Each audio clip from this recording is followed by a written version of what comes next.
Good day, everyone. Kami po ang Group Blue at ang aming report ngayon ay ukol sa mga inuming may alkohol. Red wine. Ito yung wine na galing sa pulang ubas. May iba't ibang klase. Mayroong matamis, maasim, at makapal ang lasa. White wine. Galing naman ito sa puting ubas. May mga white wine na matamis, maasim o kaya naman ay may kaunting gas. Dry wine. Ito yung mga wine na hindi gaanong matamis. Ang lasa ay mas prominent ang acidity o kaasiman. Sweet wine. Kabaliktaran naman ito. Ang sweet wine ay may mataas na sugar content kaya mas matamis ang lasa. Still wine. Ito yung mga wine na walang carbonation o bula. Sparkling wine. Ito naman ay may bula tulad ng champagne. Fortified wine. Idinadagdag ito ng brandy o iba pang alak para mapataas ang alcohol content. Mas malakas po yung tama nito. Chinese medicinal wine, may mga halamang gamot na nakahalo sa wine na to. Basi or basi. Ito ay isang uri ng wine na gawa sa niyog. Kilala ito sa Ilocos region. Lambanog. Ito naman ay isang uri ng distilled wine na gawa sa niyog. Kilala rin ito sa Ilocos region.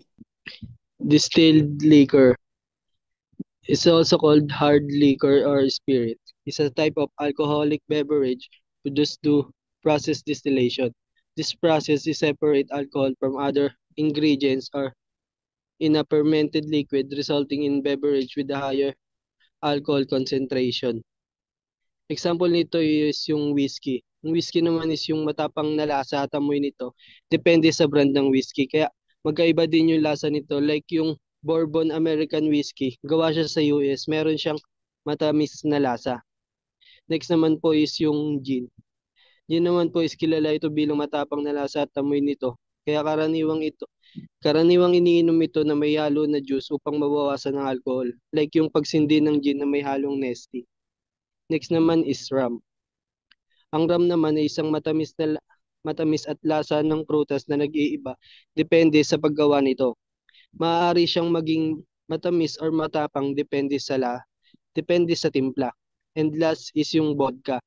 Ang vodka naman is kilala sa neutral at clean taste dahil dito madalas itong ginagamit bilang base for cocktail.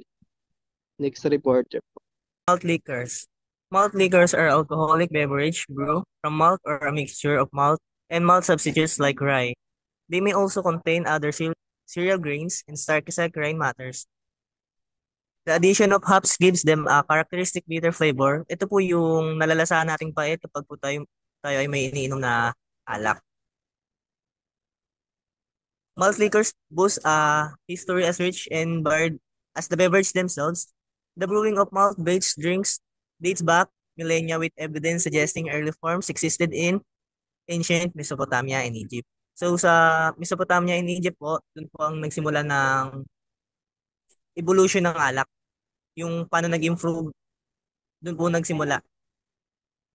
And isa po sa example is ang ale. Ang ale po ay type ng beer brew using ginagamitan po ito ng warm fermentation process with a fermenting yeast. This results in a generally sweeter, fuller body, and fruited taste. Kaya po binuburo po ito para mas tumamis yung flavor ng isang alak. And next po ay beer.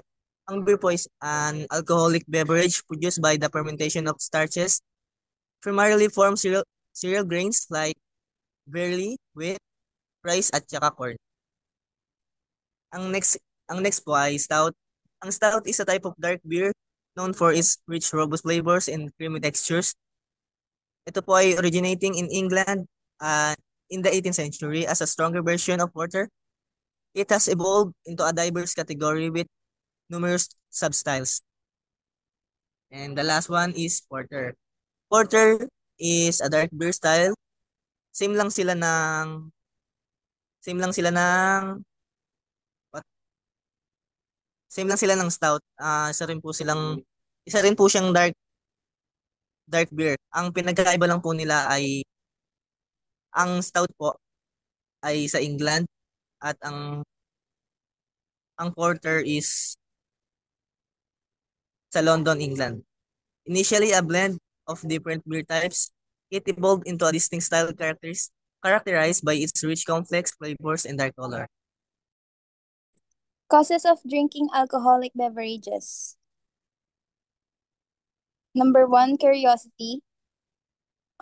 Halimbawa po, maraming estudyante ang sumusubok ng alak dahil nga nakikita nila yung mga kaibigan nilang umiinom, parang gusto nilang maranasan, parang curious sila sa ano bang lasa ng alak, bakit ang daming umiinom ng alak. Gusto nilang maranasan mismo yung feeling na nakainom kaysa makinig sa mga kwento ng iba. And second, serve as a symbol of friendship and sociability. Isipin nyo po, yung mga inuman, pagtapos ng trabaho o sa mga birthday celebrations, parang mas masaya at lively ang atmosphere kapag may alak. Ah, Nagiging mas open yung mga tao sa isa't isa, sa mga gatherings, parang mas masaya at lively. Parang bahagi na rin po to ng culture natin. Lalo na pag may mga salo-salo, parang hindi kumpleto ang isang celebration kapag walang alak. And third, as an escape from unpleasant realities, it suppresses inner intention, deadens the pain of failure, frustration, and anxieties. Ginagamit din ng alak bilang escape. Parang, example, may isang taong parang stress siya sa trabaho. Kaya uminom siya para maibsan yung pagod or inis or frustration. O kaya may taong nalugi sa negosyo. Kaya nagiinom siya para makalimutan pansamantala yung problema niya. Para maibsan yung stress, lungkot o pagkabigo. Pinapagaan nito yung loob pero pansamantala lamang. The next one is alcohol is part of religious ceremonies.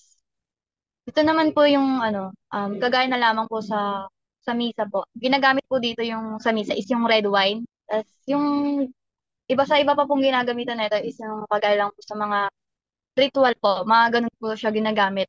Tapos dito naman po sa may as a stimulant to combat shyness, inferiorities, and to suppress strong inhibition.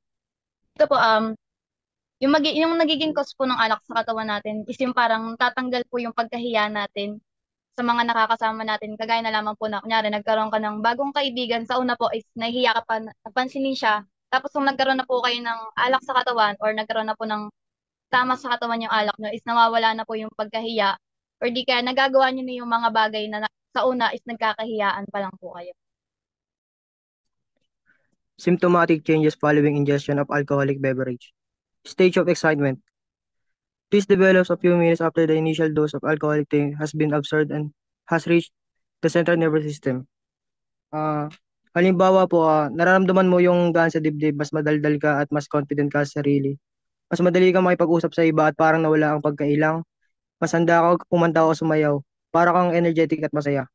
Pero may maliit na twist dito. Dahil sa pakiramdam na ito, iniisip ng marami na stimulant ang alak. Parang nagbibigay ng lakas. Ang totoo po, depressed ang alak. Pinapabagal nito ang utak. Ang ginagawa lang niya, pinapahina niya lang ang ating inhibition. Yung parte ng utak na pumipigil sa atin sa mga bagay na hindi dapat gawin. Kaya mas nagiging bold at outgoing tayo. Halimbawa po, mas madali kang magsasalita ng mga bagay na hindi mo dapat sabihin kapag lasing ka na. O kaya mas handa kang gumawa ng mga bagay na hindi mo gagawin kung sober ka. Kaya po kahit masaya ang pakiramdam sa unang yugto, importante pa rin ang pag-iingat at pagiging responsable sa pag-inom ng alak.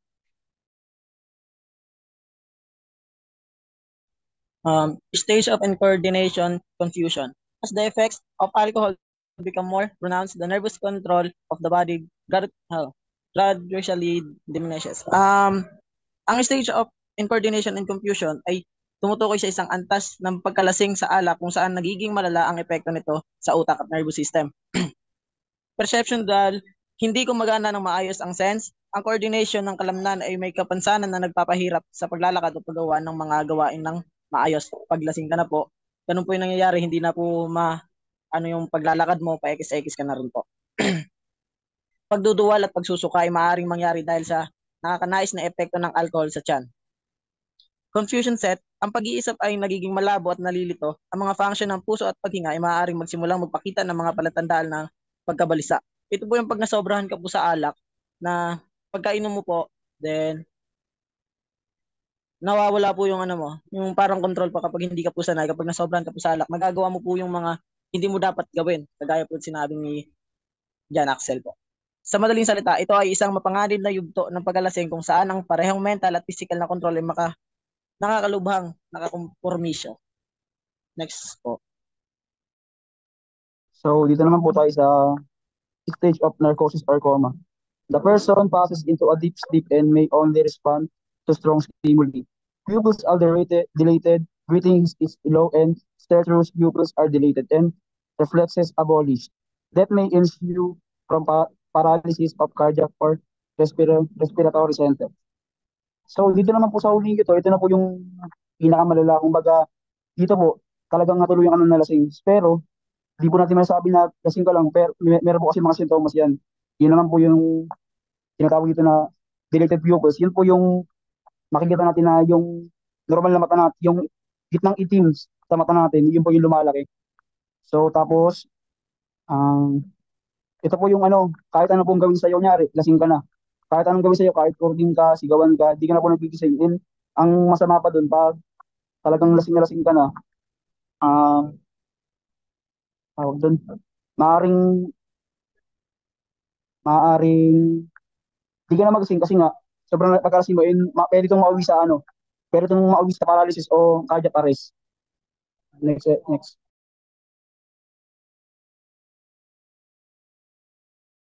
So, sa degree of intoxication naman po is yung pag-inom ng alak is may iba't ibang effect. Depende sa dami ng alcohol na nainom. Habang tumataas po yung level ng alcohol sa katawan, nag-iiba din po yung kilos, isip at pakiramdam ng tao, which is may five effects siya na ng ano, ng five effect, which is number one is light inebriations. Yung slight inebriations naman po is nagsisimula ng namula yung mukha ng isang tao at nagiging mas masigla at, nagi, at nagiging madaldal at makulit. Minsan po, positive vibes. Pero kahit ganun, kaya pa rin nila i-control yung sarili nila. Maayos pa yung paglakad, malinaw pa yung pagsasalita, at malinaw pa yung pag-iisip. Parang, ano lang po, tipsy, ganun po. Pero hindi pa po sila lasing na lasing talaga. Yung two naman po is moderate inebriation. So yung moderate inebriation po is mas halata na yung effect ng alak po sa kanila. Nagiging mas madaldal po sila minsan nagiging palaaway o pinipilit na tama kahit mali naman po sila. Nagkakaroon din ito ng kaunting problema at sa pagsasalita, minsan hindi diretso, nauutal po, o klaro hindi na maintindihan yung sinasabi. Nahihirapan na rin po sila sa simpleng salita tulad ng nahihirapan na rin sila sa simpleng bagay tulad ng paghawak ng baso, nahihirapan na po sila doon. Pulang-pulan daw din po yung mukha at minsan pati mata. Hindi na maintindihan yung kilos nila which is influence na po talaga sila ng alcohol. Next reporter po. Okay, number 3, drunk. Ito na yung talagang lasing na. Nagkakalito na ang pag-iisip, hindi na maayos ang kilos, at ang pagsasalita ay pabulong-bulong na, at hindi na malinaw. Halimbawa po, nahihirapan ng tumayo ng tuwid, nagtatambay na lang sa isang tabi o kaya naman ay biglang sumasaya ng wala sa oras, nawawala na ang koordinasyon ng katawan. Next reporter po. Very drunk, dead drunk. The mind is confused and disoriented. Are common symptoms of various neurological conditions. They occur when the brain ability to process information and maintain awareness of surrounding is impaired. The last one, coma. Ito na po ang pinakaseryoso.